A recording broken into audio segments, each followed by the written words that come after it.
x equals natural log x, then limit as x approaches 3, f of x minus f of 3 over x minus 3 is, So the first thing that we automatically do is plug it in. So when I plug it in, we should get what over what? 0 over 0. And that's when you use L'Hopital's rule.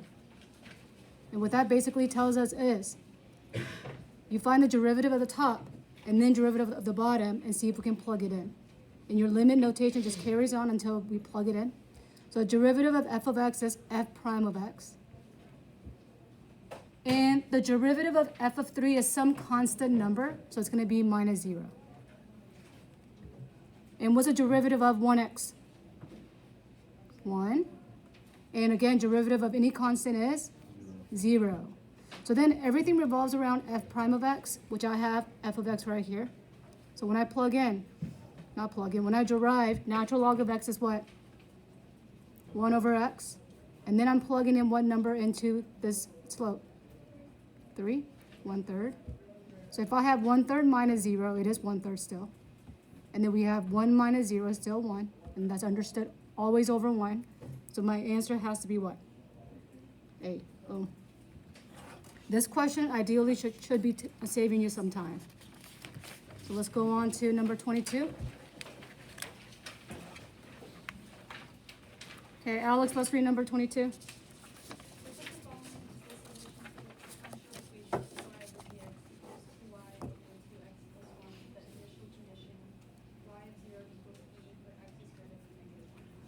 So if you look at your answer choices, our goal is to put all the x's together, all the y's together, and then we integrate.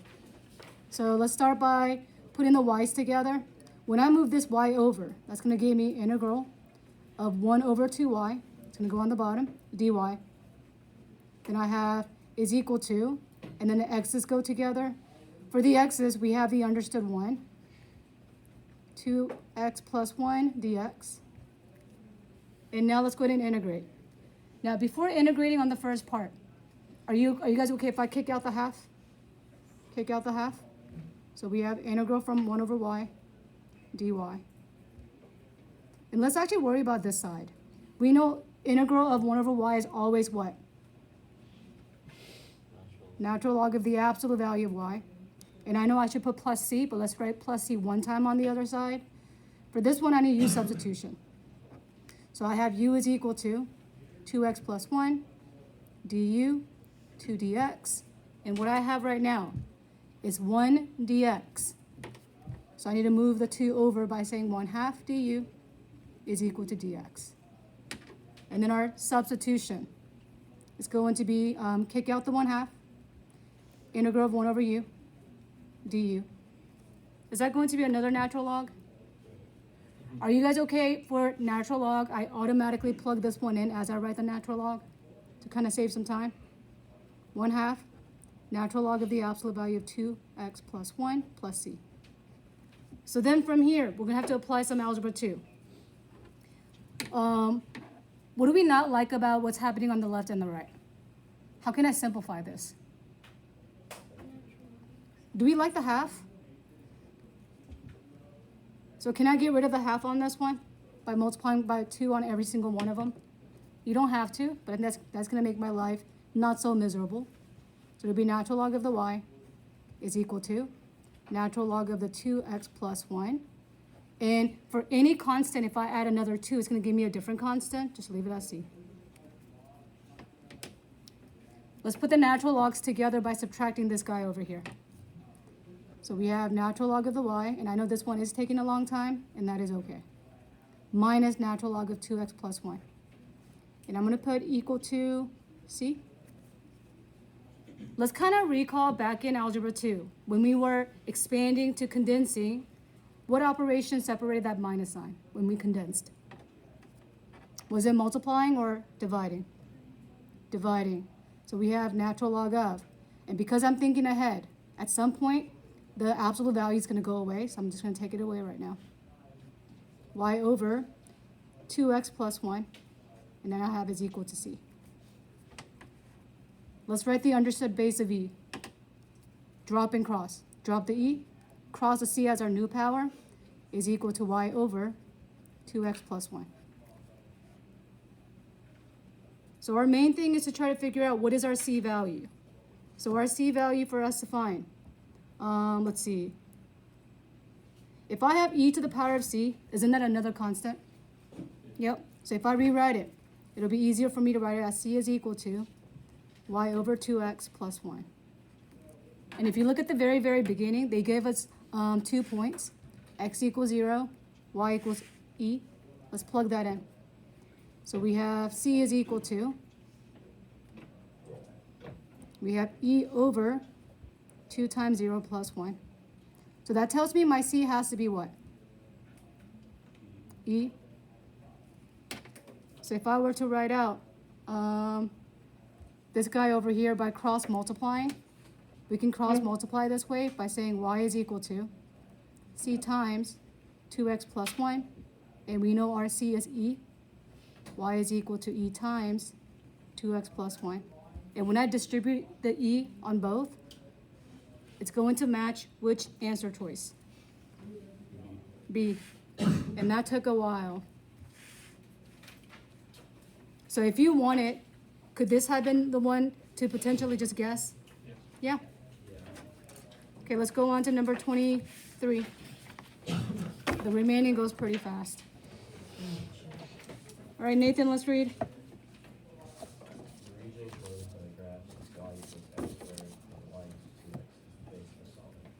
The solid each cross section perpendicular to the y-axis is a rectangle whose height is 3 times its base in the xy plane. Which of the following expressions gives the volume of the solid?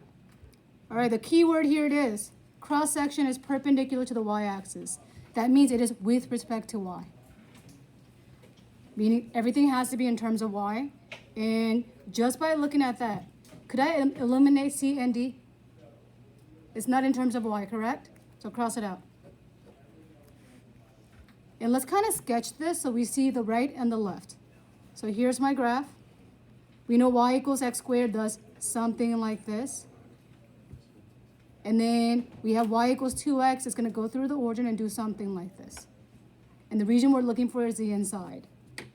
And if I were to highlight, here's my right, and here's my left. So it's going to be right minus a left. So I need to go ahead and solve for x to make it in terms of y. If I make x by itself here, we get x equals square root of y. Any questions there? And if I solve for x here, that's going to give me x equals y over 2. So it's going to be right minus left. The right is square root of y, minus the left is y over 2. So which one has the right minus the left between A and B? A. You did not even have to find anything else. By process of elimination, it's going to take you to that. So let's move on to number 24. Holland, go ahead and read. If the average value of a continuous function f on the interval -2, 4 is 12, what is integral -2, 4 f of x over 8 dx? So this one came from our flashcard number 8. And I believe it was on the back. Ooh, back. And I actually have it with me. Just in case you forgot the average value. Okay? This means the same thing as this, because when I divide it by b over a, it goes on the bottom. Okay? So using this, we're going to make it look like the following. For our final goal, the 8, I want to kick that outside. And then we have integral from -2 to 4 of the f of x dx. So my first goal is this. I want to find this first, and then whatever that answer is, divided by what? 8. Very good. So let's write out. We have the average value is 12. So 12 is equal to 1 over, it is b minus a.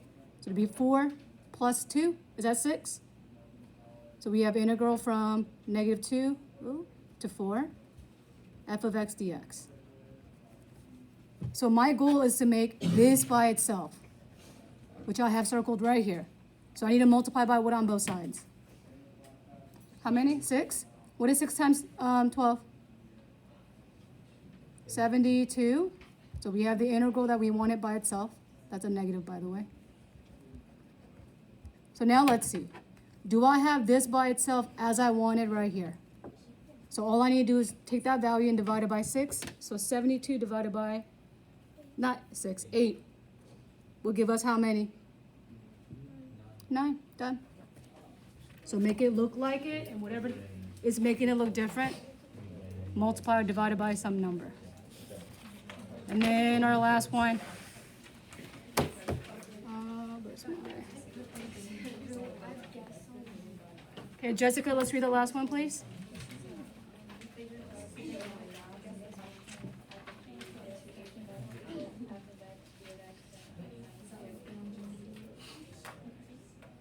They're talking. Okay.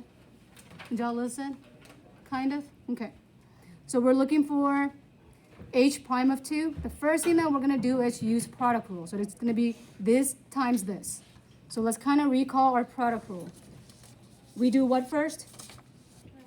We derive the first one. So we have h prime of x is equal to f prime of x. And then we keep the second one, g of x. What operation separated? Plus. Keep the first one, and then derive the second one. So let's plug in the 2's. So we have f prime of 2, g of 2, plus f of 2, and g prime of 2. So everything's revolving around the 2, so let's find everything about it. When I look at my graph, what is the y value when x equals 2? What's that value? 3. So then, let's find the slope. Oh, that's a 2, by the way. At 2, here's my rise over run. What is my slope? 1 over 2. Now let's find g of 2. So g of 2 is this function right here. What's the y value when x equals 2? What's the y value right here? 1. And then let's find the slope at that line. It's going to be a negative number. Negative how many? 2 it is. So at that point, all I need to do is plug them in. F prime of 2, I got 1/2. And then we got g of 2, we got 1. Plus f of 2 is 3. And g prime of 2, negative 2. So we have 1/2 minus 6. But if I were to do common denominator, 6 can be written as 12 over 2. So we have 1 minus 12. How many is that? Negative 11 over 2. And done.